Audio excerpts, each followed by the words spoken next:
бүгін сіздермен өте дәмді болып шығатын тозды крекерлердің рецептімен бөлісетін боламын. Ол үшін ең алдымен 100 грамм ұнымызды салып аламыз.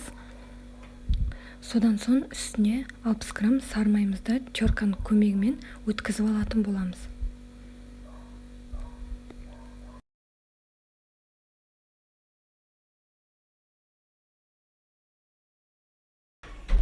Келесі кезекте жарты шай қасық тұзымызды салатын боламыз. Содан соң қолымыздың көмегімен жақсылап араластырып алатын боламыз.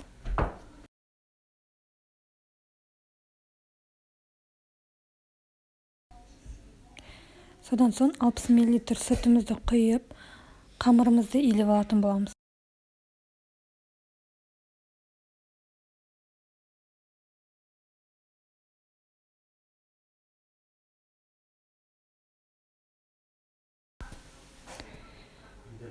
Міне біздің қамырымыз да дайын болды.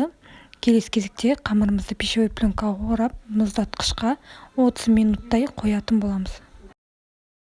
Келесі кезекте ұнын төсеп алып, қамырымызды жіп-жұқа етіп, оқтаудың көмегімен жаятын боламыз.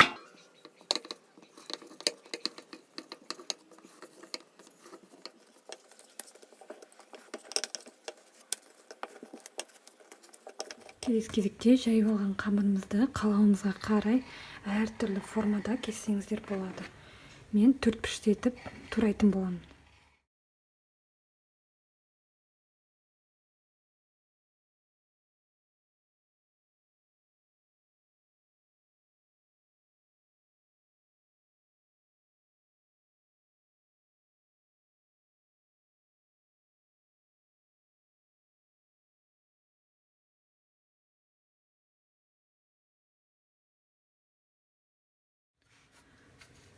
Осылай бетіне вилканың ізін қалдырып шықсаңыздар болады.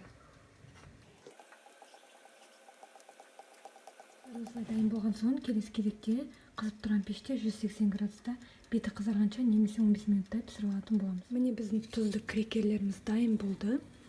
Өте дәмді әрі қытырлап шықты. Рецептім ұнаса лайк басып комментарий қалдыруды ұмытпаңыздар.